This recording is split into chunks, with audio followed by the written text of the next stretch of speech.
Revenge with Karen. The sound of a cork popping echoes differently when it bounces off 300 years of imported limestone. It doesn't sound like celebration. It sounds like gunfire.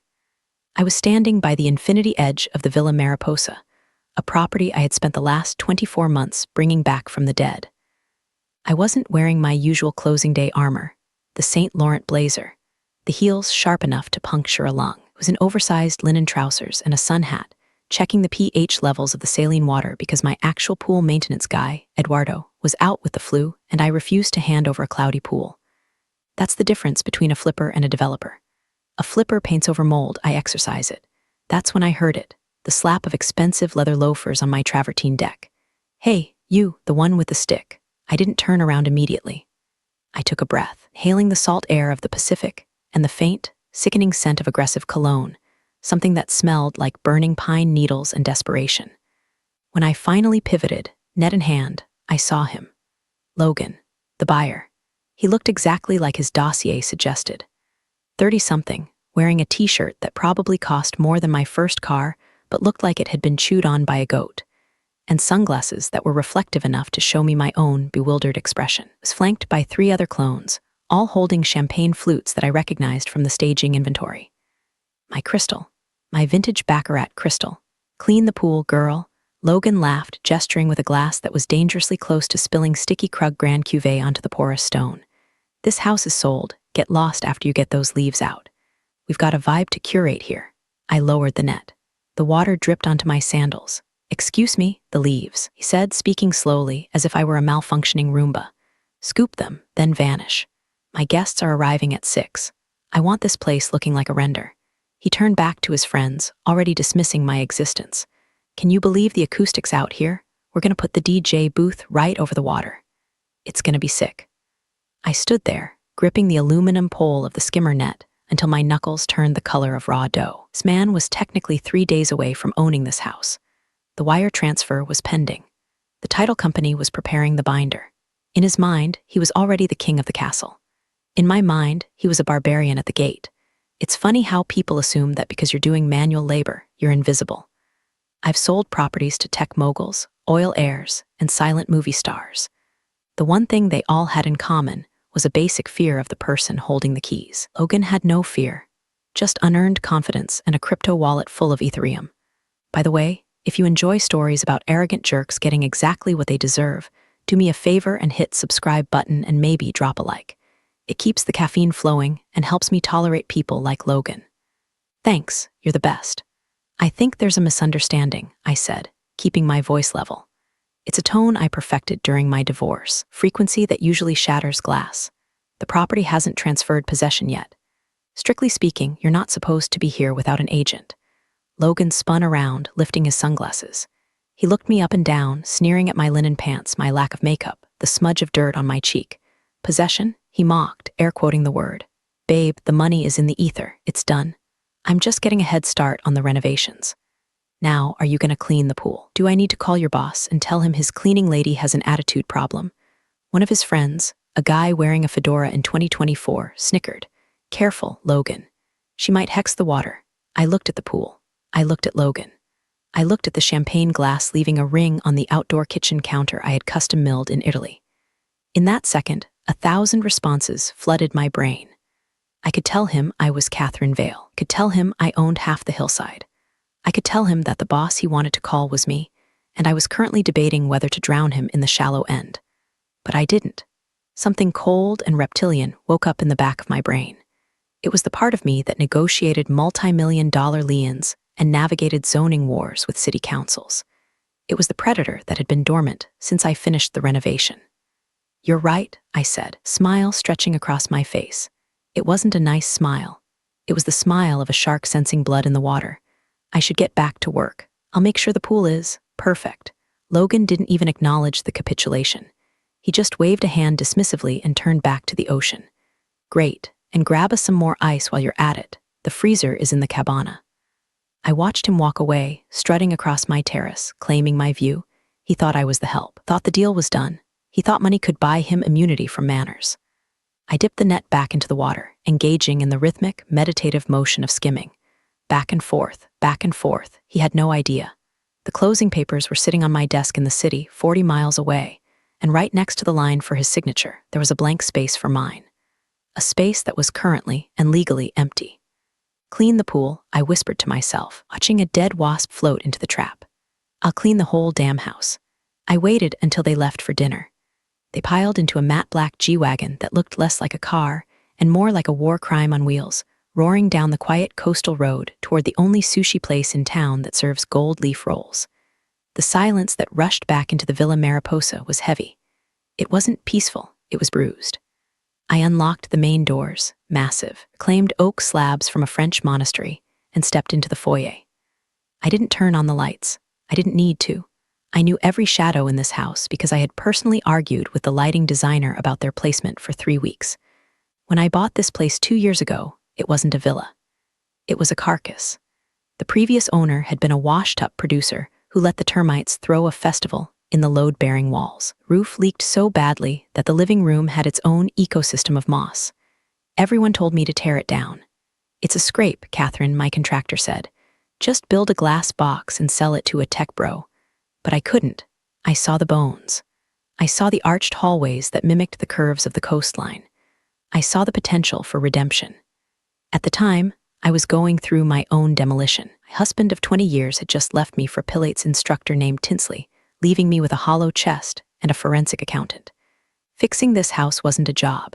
It was reconstruction surgery for my soul. I walked into the library. This was my favorite room. I had spent months sourcing the walnut paneling to match the original 1920s grain. I ran my hand along the wall, feeling the warmth of the wood. Then I stopped. My fingers brushed against something sticky. I pulled out my phone and used the flashlight, blue painter's tape. A long, jagged strip of it slashed across the intricate molding I had paid a craftsman from Artisan Guild in Seattle $10,000 to restore. Written on the tape in thick, black Sharpie was a single word, demo. My stomach dropped. I moved the light. There was another piece of tape on the built-in bookshelves, tear-out shelving for NFT screens. I felt bile rise in my throat. I walked faster, my flashlight beam shaking. Into the kitchen, tape on the marble island, too small, replace W/concrete. Into the dining room, tape on the hand-painted mural, paint white. He wasn't just living here, he was erasing it. I sat down on the floor of the dining room, right under the mural of the local flora that Logan planned to whitewash. I remembered the artist, a 70-year-old woman named Alina, painted it while telling me stories about the history of the canyon. I remembered sanding these floors on my hands and knees at 2 a.m., crying because I couldn't figure out how to be single at 45, sweating through my clothes, feeling the sawdust mix with my tears. This house was the proof that I could survive. It was the proof that broken things could be beautiful again. And Logan was going to turn it into a meta cave. I pulled my phone out again. This time I wasn't using the flashlight. I was opening my cloud drive. I navigated to the folder labeled Sales Contracts Pending. I scrolled past the standard disclosures, past the lead paint warnings, past the seismic retrofit certificates. I stopped at Addendum 14B, the Historical Integrity and Preservation Clause. It was a clause my lawyer, Saul, had insisted on inserting into all my sales of historic properties. Usually, it was a formality, way to ensure buyers didn't immediately turn a Spanish colonial into a brutalist bunker. It gave the seller, me, the right to cancel the escrow unilaterally if the buyer demonstrated intent to cause irreparable structural or aesthetic damage inconsistent with the property's heritage prior to the close of escrow. Most buyers didn't even read it. Logan certainly hadn't. He probably saw the page count and told his assistant to just sign the thing. Read the text again. Sole discretion of the seller, up to and including the moment of final title transfer. The tape on the wall seemed to glow in the darkness. Demo. Okay, Logan, I whispered to the empty room. You want a demo? Let's see what happens when we demo the deal. I stood up. The sadness was gone. That heavy, weeping feeling in my chest had evaporated, replaced by a cold, hard, geometric shape. A diamond of pure rage. I wasn't the pool girl. I was the executioner. And I had a lot of paperwork to do. My office in the city is the antithesis of the villa. It's high up, glass-walled, and sterile. It smells like espresso and expensive toner. It's where Catherine the developer lives, a woman who is rumored to have ice water in her veins and a calculator in her heart. I was at my desk by 7:00 a.m. On the mahogany surface lay a single manila folder. Read, 1200 Ocean Drive closing documents. To the right of the folder was my computer screen, displaying my business banking portal. A pending incoming wire transfer for $14.5 million sat in the queue. It was glowing green, seductive, and heavy. That was the profit. That was the retirement money. That was the go to Tuscany and never look back money. All I had to do was pick up the Mont Blanc pen sitting next to the folder and sign 3 times. Catherine, I looked up. Danny, my assistant, was standing in the doorway.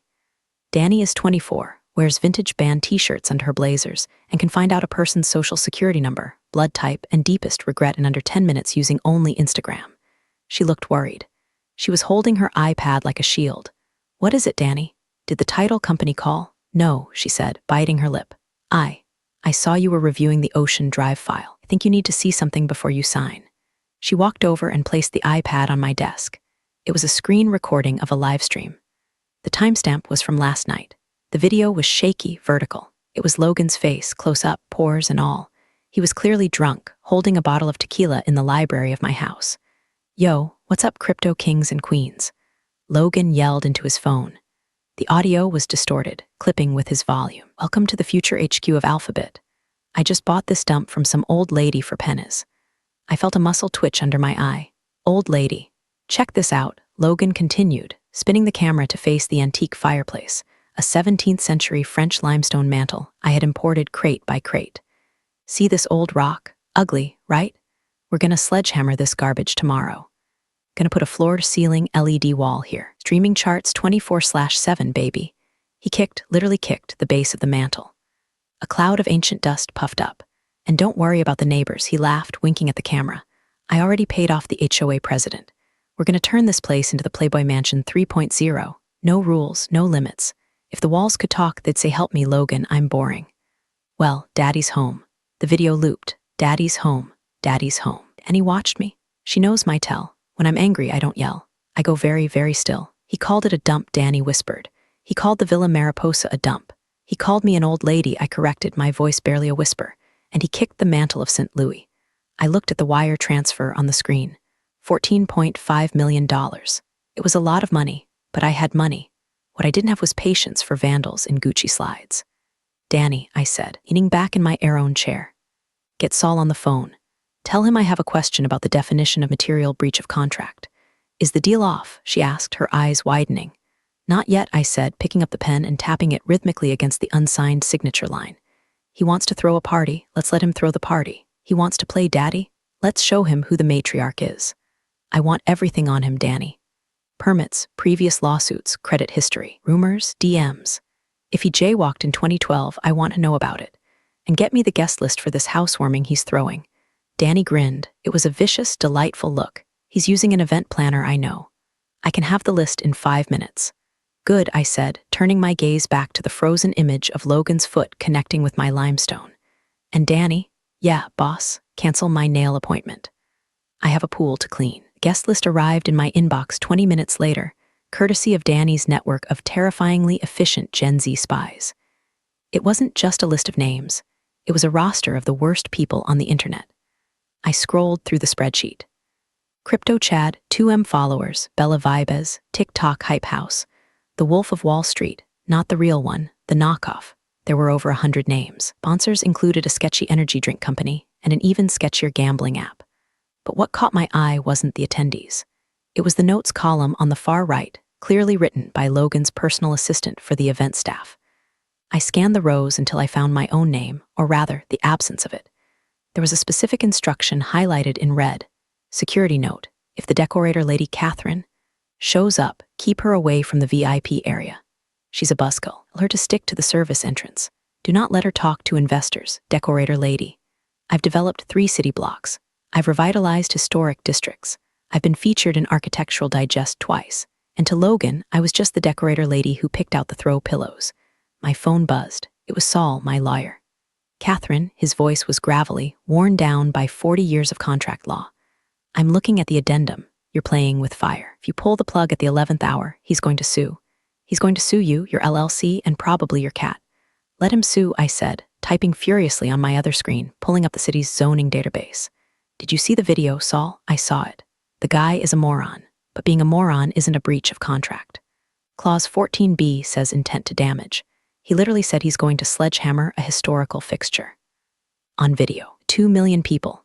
It's thin, Catherine. He could argue it was hyperbole. Performance art. Saul, I cut in. I found something else.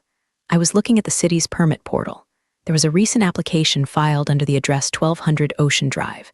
It wasn't filed by me. It was filed 3 days ago by Alphabet Holdings. He filed for permit? Saul asked, his tone shifting. Filed for structural modification/demolition of non-load-bearing heritage walls. Saul, he filed it before he owned the title. That's fraud. He claimed ownership on a government document to expedite the process. Silence on the line.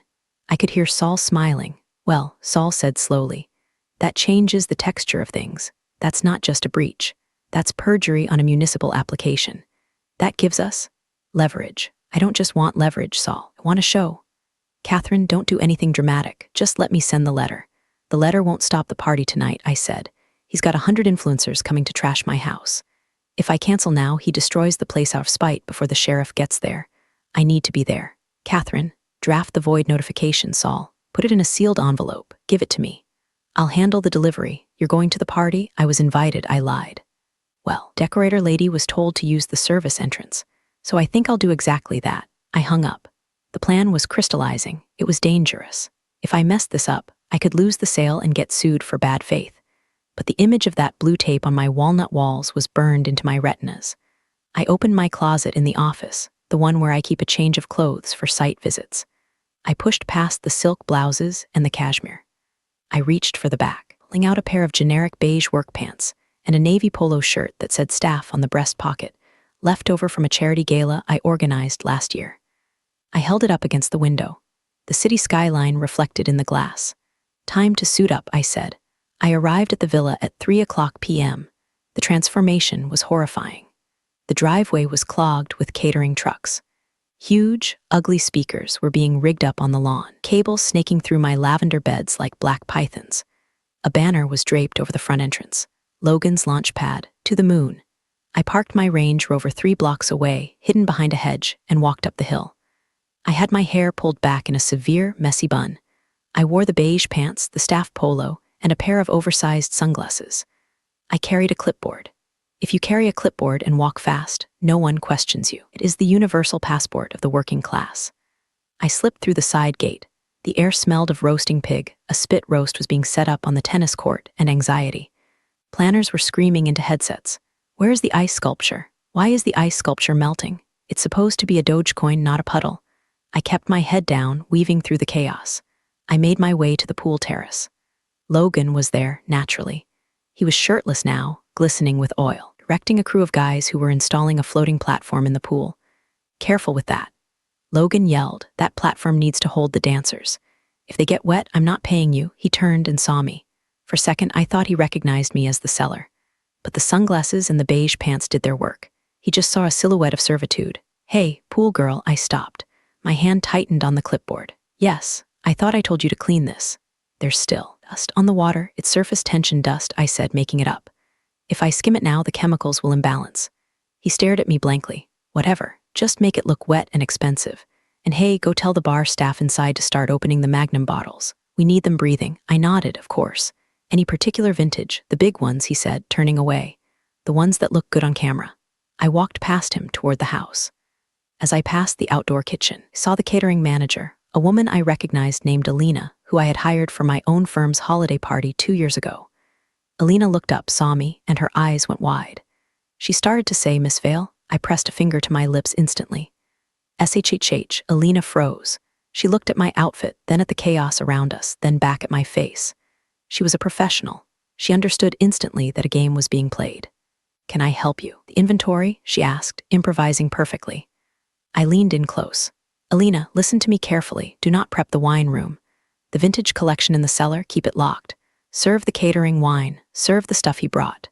But he ordered us to open the 1982 Petrus, Alina whispered, looking terrified. He doesn't own the 1982 Petrus yet, I said calmly. And he never will.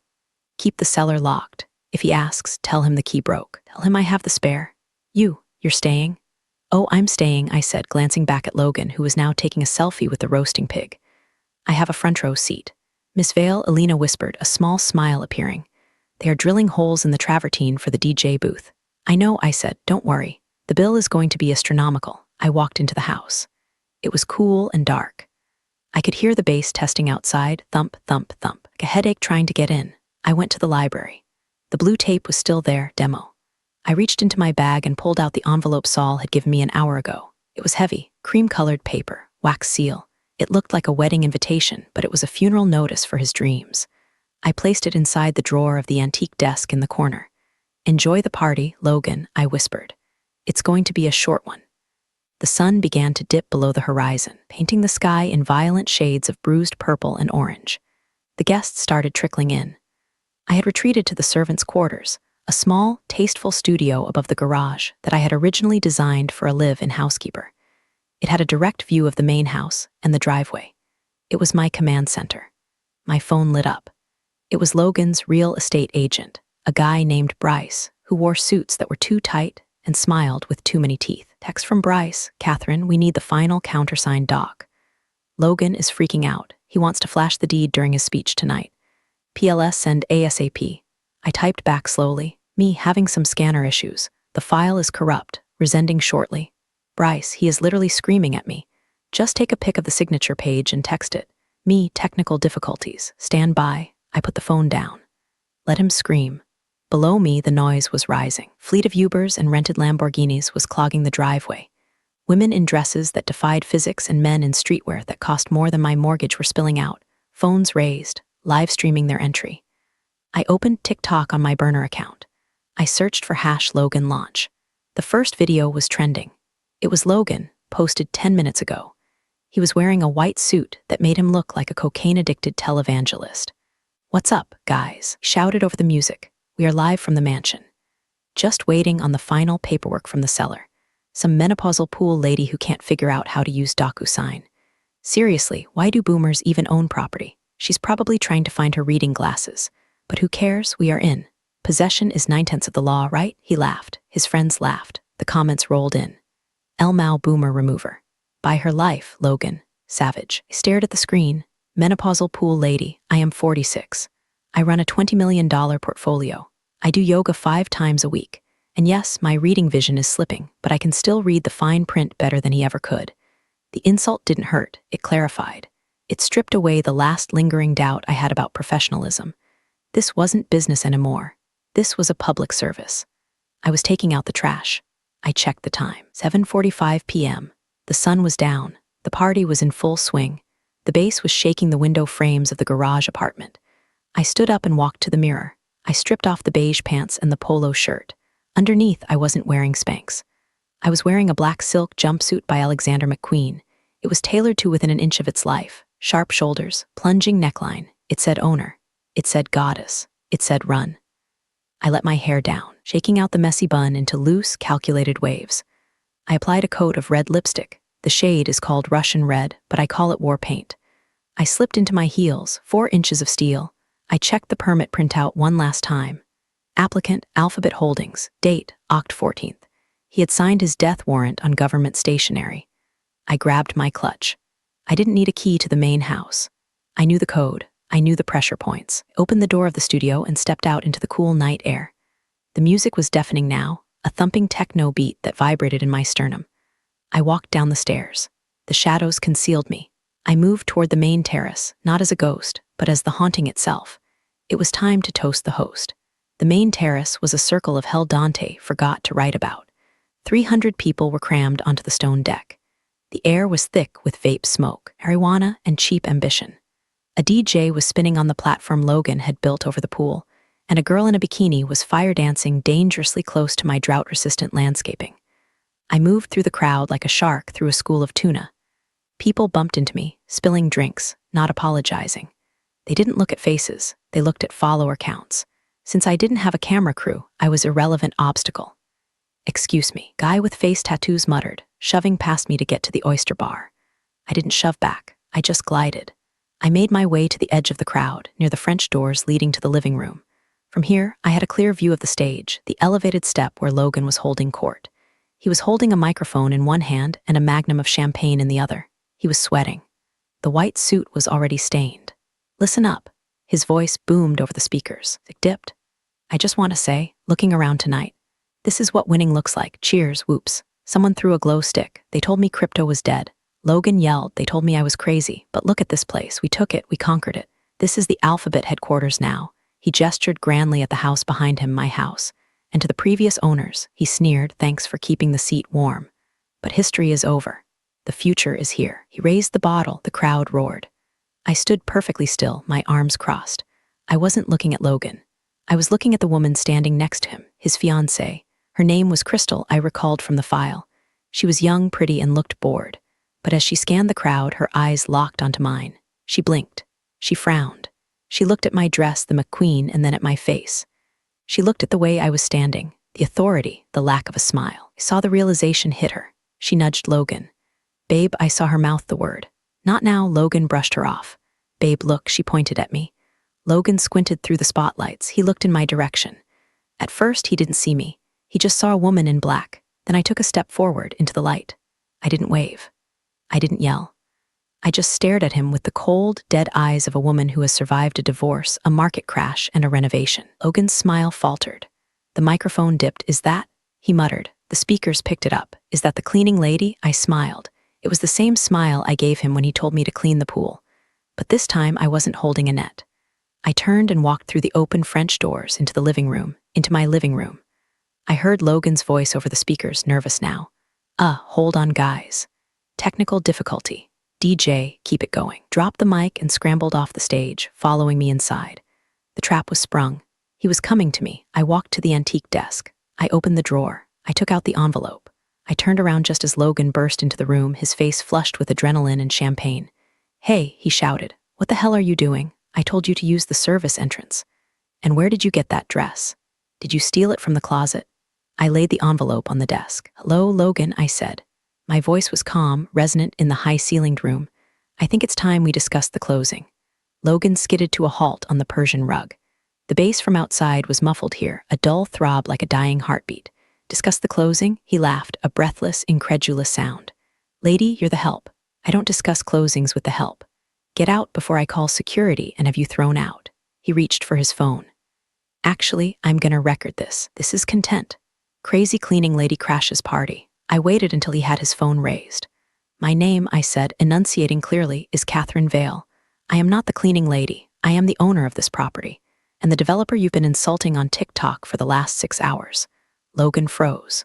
The phone lowered slightly. He squinted at me, his brain trying to reconcile the woman in the beige pants with the woman in the Alexander McQueen. Bullshit, he said. Seller is some old.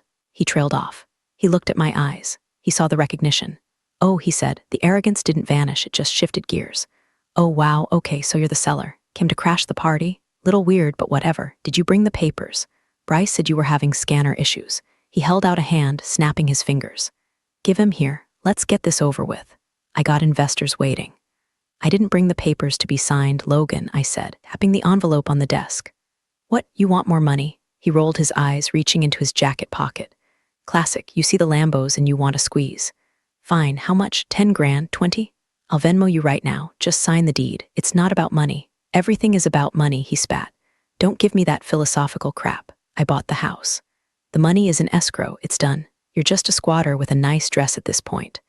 I picked up the envelope. I broke the wax seal. The sound was sharp in the quiet room. Actually, I said, sliding the document out. I'm the owner, you are the squatter, and you are currently trespassing. I handed him the paper. What is this? He grabbed it, crumpling the edges. That is a notice of cancellation of sale based on Clause 14B of our purchase agreement, I said, reciting the words I had memorized. Violation of historical integrity. And more importantly, notice of breach due to fraudulent permit filing prior to title transfer. Logan scanned the paper. His face went blotchy. Clause 14 what? You can't do this. I paid. The escrow hasn't closed. My signature isn't on the deed, and it never will be. He looked up, his eyes bulging. You crazy bitch. You can't cancel. I have 300 people outside. I have sponsors. This is my launch. It was your launch, I corrected. Now it's my living room again. I don't allow smoking in here. He took a step toward me, his fists clenched. The physical threat was there. I'm going to sue you into the ground. I'm going to bury you. I will ruin your life. Logan, I said, stepping closer to him, removing the sunglasses I was still holding. I have survived interest rates of 18%. I have survived a divorce from a man who hid assets in the Cayman Islands. I have survived city council meetings that lasted until 4 a.m. You really think a boy with a crypto wallet and a rented suit scares me? I pointed to the door. You have 10 minutes to clear the premises. If you don't, the police, who are currently parked at the bottom of the hill, by the way, will be invited up for a drink. And I don't think they like techno. Logan stared at me. He looked at the paper. He looked at the walls he wanted to demolish. You're joking, he whispered. I never joke about architecture, I said. Get out of my house. Logan didn't move. He stood there, paralyzed by the sheer impossibility of no, so I did it for him. I walked past him, out the French doors and back onto the terrace. The music was still pounding. The girl was still fire dancing. I walked straight to the DJ booth. The DJ, a kid with bleached hair, looked down at me. Cut it, I said. What? He yelled over the beat. I reached over and yanked the power cord out of the main mixer. Silence was violent. The bass died instantly. The lights flickered and went to a static white wash. 300 people stopped talking and turned to look at the booth. Hey, someone yelled, drop the beat. I tapped the DJ's microphone. It was still live on the battery backup. Thump, thump. Ladies and gentlemen, my voice echoed across the canyon. Can I have your attention, please? The crowd murmured. Phones went up. Flashlights blinded me. There has been a change of plans, I said, my voice steady and cold. This property is not the headquarters of Alphabet. It is a private residence, and the sale has been canceled. A gasp rippled through the crowd. I saw Logan stumbling out of the living room, looking like a man who had just been shot. The party is over, I continued. You are all trespassing on private property. Security is on the way. Please make your way to the exits immediately. Uber wait times are currently quite long. She's lying. Logan screamed from the deck, his voice cracking. She's crazy, don't listen to her. I looked down at him from the raised booth. Logan, the police are at the gate. You filed a demolition permit on a house you don't own. It's fraud. Do you really want to have this conversation in front of? I gestured to the sea of phones, your followers. Logan looked at the phones. He saw the red REC circles. He realized that his meltdown was being streamed in 4K. He paled, grabbed Crystal's hand. We're leaving, he muttered. But babe, the gift bags, Crystal wailed. We're leaving, I watched them go. It was a stampede of confusion. Influencers scurried like cockroaches when the lights come on. The DJ packed his gear in record time. The fire dancer doused her flames. Within 20 minutes, the terrace was empty. The silence returned. The real silence. The sound of the ocean crashing against the rocks below. The sound of the wind in the eucalyptus trees. Lena, the catering manager, walked up to me. She was holding a bottle of wine. Miss Vale, she said softly. Everyone is gone. The staff is packing up the kitchen. We saved the food. Keep it, I said. Take it home. Feed your families. And this? She held up the bottle. It wasn't the cheap stuff Logan brought. It was a 2015 Cabernet from my cellar.